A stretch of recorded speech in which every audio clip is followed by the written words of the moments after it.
जब हम प्राचीन मिस्र एंशंट इजिप्ट के बारे में सोचते हैं तो पिरामिड्स और ममीज की तस्वीरें जहन में आती हैं। ये संरक्षित शरीर, प्रिजर्व्ड बॉडीज जो लिनेन में लिपटे हुए हैं और गहनों से सजे हुए हैं, हमें एक आकर्षक सभ्यता की एक झलक देते हैं जो मृत्यु के बाद के जीवन में विश्वास करती थी। लेकिन मम्मी वास्तव में क्या है और उन्हें कैसे बनाया गया था? मम्मी मनुष्यों या जानवरों के जानबूझकर संरक्षित शरीर है। प्राचीन इजिप्ट वासियों ने अपने मृतकों को बाद के जीवन के लिए सुरक्षित और संरक्षित करने के लिए ममिफिकेशन की एक जटिल प्रक्रिया विकसित की।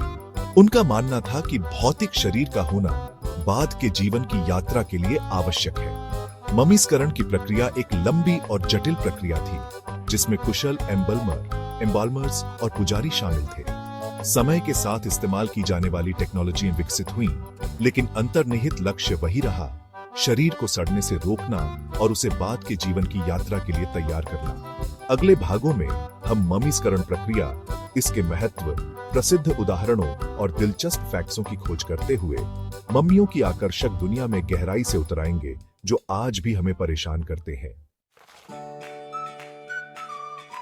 ममीकरण की कला एक जटिल प्रक्रिया थी जिसके लिए विशेष ज्ञान और उपकरणों की आवश्यकता होती थी। यह एक नाजुक प्रक्रिया थी जिसे पूरा होने में लगभग 70 दिन लगते थे।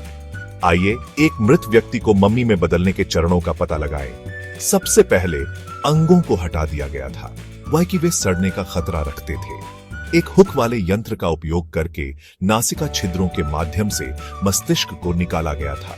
लीवर, फेफड़े, पेट और आंतों को पेट के बाईं ओर किए गए एक चीरे के माध्यम से सावधानी पूर्वक हटा दिया गया था।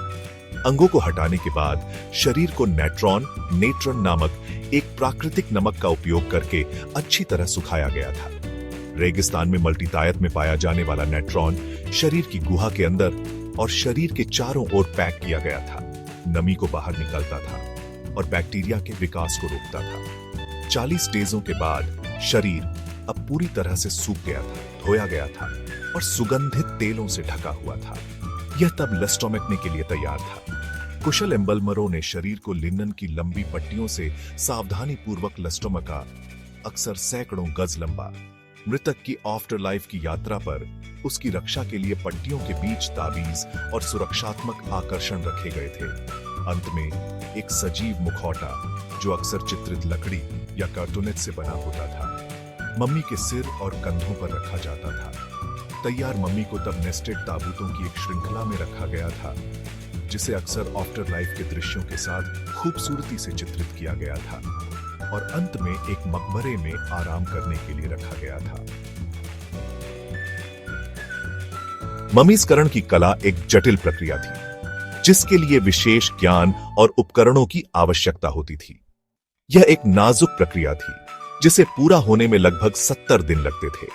आइए एक मृत व्यक्ति को मम्मी में बदलने के चरणों का पता लगाएं। सबसे पहले अंगों को हटा दिया गया था, वह कि वे सड़ने का खतरा रखते थे। एक हुक वाले यंत्र का उपयोग करके नासिका छिद्रों के माध्यम से मस्तिष्क को निकाला गया था।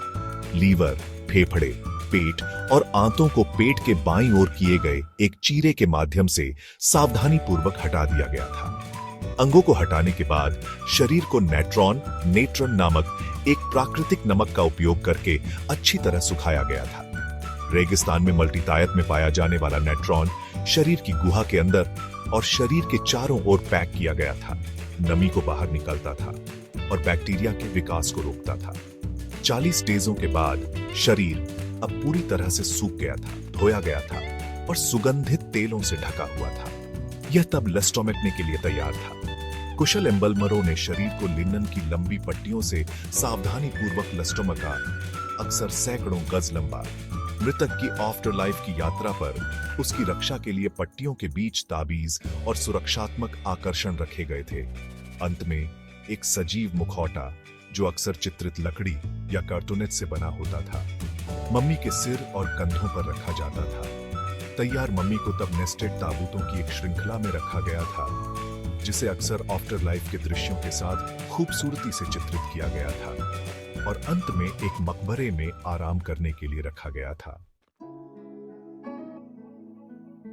इजिप्टवासी आफ्टर लाइफ की अवधारणा में विश्वास करते थे, एक ऐसा क्षेत्र जहां मृतक जीवित रहते थे। इस विश्वास के लिए ममीकरण महत्वपूर्ण था।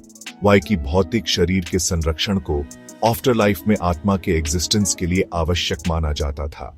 उनका मानना था कि आत्मा या का को मृत्यु के बाद लौटने के लिए एक भौतिक फॉर्म की आवश्यकता होती है।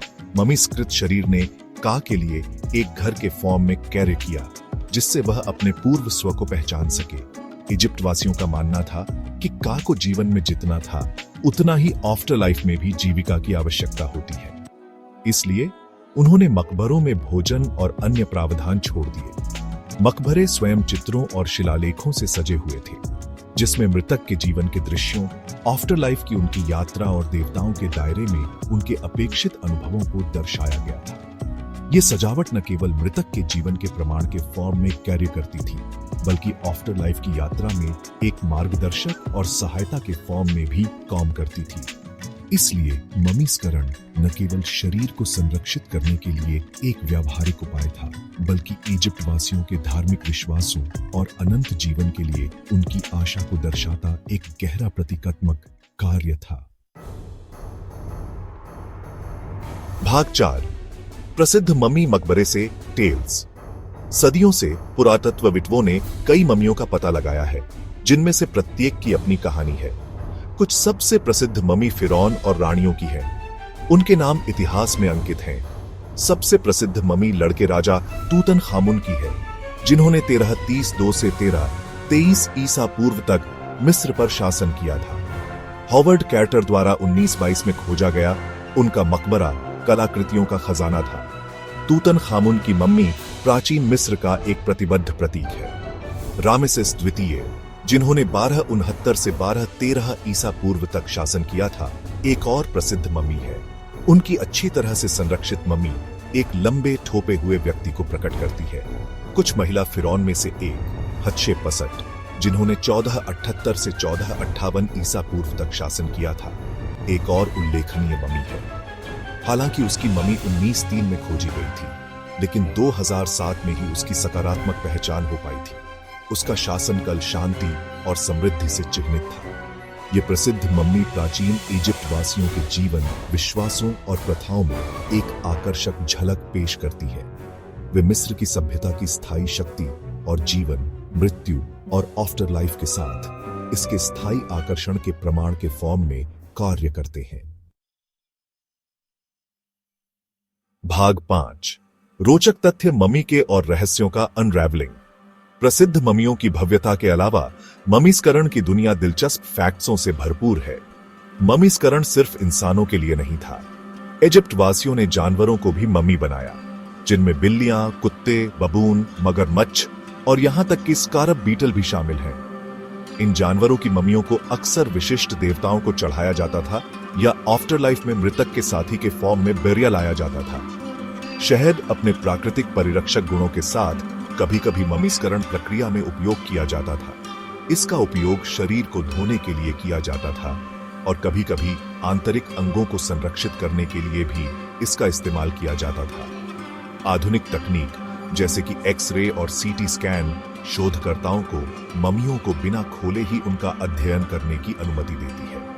ये गैर आक्रामक टेक्नोलॉजी मम्मी की उम्र, स्वास्थ्य, मृत्यु के कारण और यहां तक कि उनके साथ दफन किए गए ताबीज और वस्तुओं के बारे में मल्टीमूल्य जानकारी प्रदान करती है। सभी मम्मी समान नहीं बनाई गई थी। कुछ विशेष फॉर्म से बाद की अवधियों के दौरान बनाई गई, खराब फॉर्म से संरक्षित थीं या नकली भी थीं। पर्यटकों और संग्रहकर्ताओं को धोखा देने के लिए बनाई गई थी। भाग 6, आधुनिक विज्ञान और प्राचीन मम्मी, अतीत के रहस्यों को अनलॉकिंग। आज मम्मी अतीत के रिमेन्सों से कहीं अधिक हैं। वे आधुनिक विज्ञान के लिए मल्टीमूल्य संसाधनों के फॉर्म में काम करते हैं, जो प्राचीन बीमारियों, आनुवंशिकी और यहां तक कि उस वातावरण में अंतर्दृष्टि प्रदान करते हैं जिसमें ये व्यक्ति रहते थे। मम्मियों से निकाले गए डीएनए का अध्ययन करके वैक्नोलॉजिक प्राचीन वंशों, प्रवासन पैटर्न और प्राचीन आबादी में कुछ बीमारियों के प्रसार के बारे में जान सकते हैं। हड्डियों और दांतों के विश्लेषण से आहार, पोषण और समग्र स्वास्थ्य के बारे में जानकारी मिल सकती है। मम्मियों के अध्ययन ने वैक्नोलॉजिकों को तपेदिक और मलेरिया जैसी कुछ बीमारियों के विकास को समझने में भी मदद की है। मम्मियों में पाई जाने वाली इन बीमारियों के उपभेटुओं की आधुनिक उपभेटुओं से तुलना करके शोधकर्ता समय के साथ इन रोगजनकों के विकास का पता लगा सकते हैं। मम्मियों से प्राप्त ज्ञान न केवल अतीत के बारे में हमारी समझ को बढ़ा रहा है, बल्कि आधुनिक चिकित्सा और ह्यूमन स्वास्थ्य की हमारी समझ में योगदान करने की क्षमता भी रखता है। भाग 7 निष्कर्ष। मम्मियों के साथ स्थायी फैसिनेशन। मम्मी हमारी कल्पना को मोहित करना जारी रखती है, जो एक सभ्यता के लिए एक अनोखी खिड़की पेश करती है जो सहस्राब्दियों पहले गायब हो गई थी। वे प्राचीन इजिप्ट वासियों की सरलता, कौशल और धार्मिक विश्वासों के प्रमाण हैं। मम्मियों का अध्ययन एक बहुविषयक प्रयास है जो पुरातत्वविदों, हिस्ट्रीकारों, मानव विज्ञानोलॉजी और वैक्नोलॉजिकों की विशेषज्ञता पर आधारित है।